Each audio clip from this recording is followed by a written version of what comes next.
Assalamualaikum warahmatullahi wabarakatuh. Saya Mega Silvia dari mahasiswi Tias Khas Al Jailani.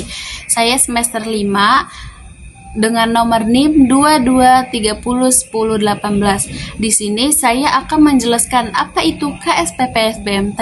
Apakah teman-teman sudah mengetahui apa itu KSPPS BMT? Nah, mari kita bahas apa itu KSPPS BMT.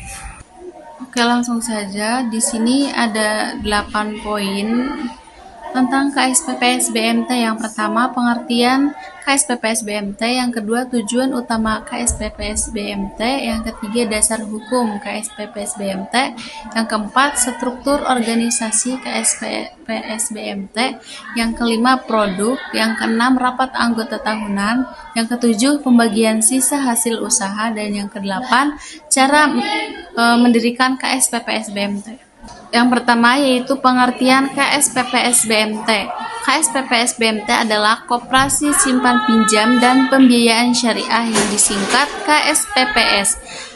BMT yaitu Baitul Mal wa Tanwil, adalah lembaga keuangan mikro berbadan hukum koperasi yang menjalankan kegiatan usaha simpanan, pembiayaan, dan jasa keuangan lainnya berdasarkan prinsip syariah Islam serta asas kekeluargaan. Istilah Baitul Mal wa Tanwil memiliki dua makna. Yang pertama itu Baitul Mal berfungsi sebagai lembaga sosial yang menghimpun dan menyalurkan dana non-komersial seperti zakat, infak, sedekah, wakaf, dan dana sosial lainnya.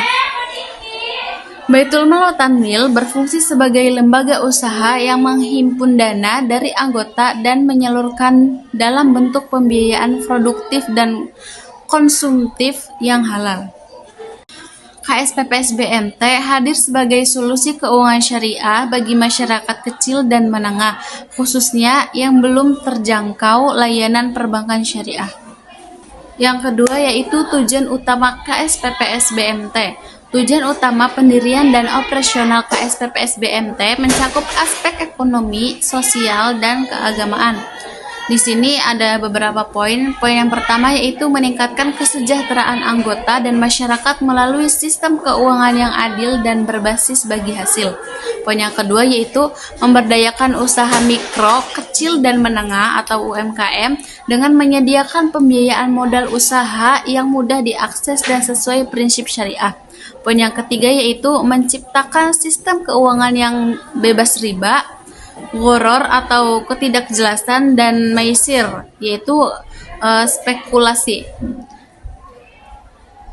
Poin yang keempat, mengoptimalkan peran dan sosial umat seperti zakat dan sedekah untuk pengentasan kemiskinan.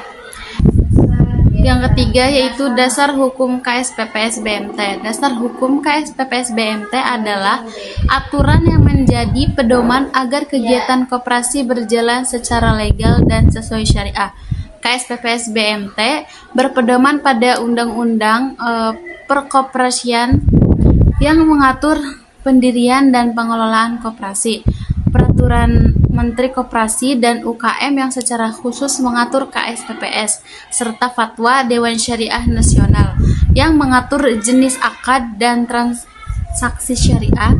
Selain itu, KSPPS BMT juga berpedoman pada anggaran dasar dan anggaran rumah tangga sebagai aturan internal koperasi. Yang keempat yaitu struktur organisasi KSPPS BMT. Struktur organisasi KSPPS BMT disusun untuk menjamin pengelolaan yang profesional, transparan, dan sesuai syariah. Yang pertama yaitu rapat anggota, kedua pengurus, ketiga pengawas, keempat DPS, dan yang kelima manajemen operasional. Yang kelima yaitu menumbuhkan budaya ekonomi syariah dan koperasi melalui semangat kebersamaan, keadilan, dan tolong-menolong. Poin yang terakhir, meningkatkan literasi keuangan syariah di kalangan masyarakat.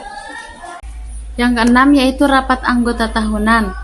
Rapat anggota tahunan merupakan forum resmi yang wajib dilaksanakan minimal 1 kali dalam 1 tahun. RAT berfungsi untuk mengevaluasi kinerja pengurus dan pengawas, mengesahkan laporan pertanggungjawaban, menetapkan rencana kerja dan anggaran, serta memutuskan pembagian sisa hasil usaha. RAT juga menjadi sarana demokrasi ekonomi bagi anggota. Yang ketujuh yaitu pembagian sisa hasil usaha atau SHU.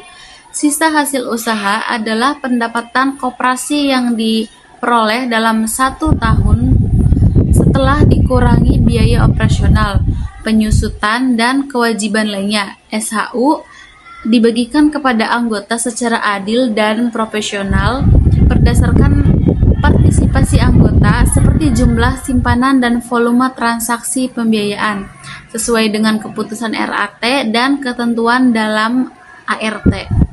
Yang terakhir yaitu manajemen operasional, terdiri dari manajer, bagian pembiayaan, bagian simpanan, kasir, dan administrasi yang menjalankan kegiatan harian koperasi.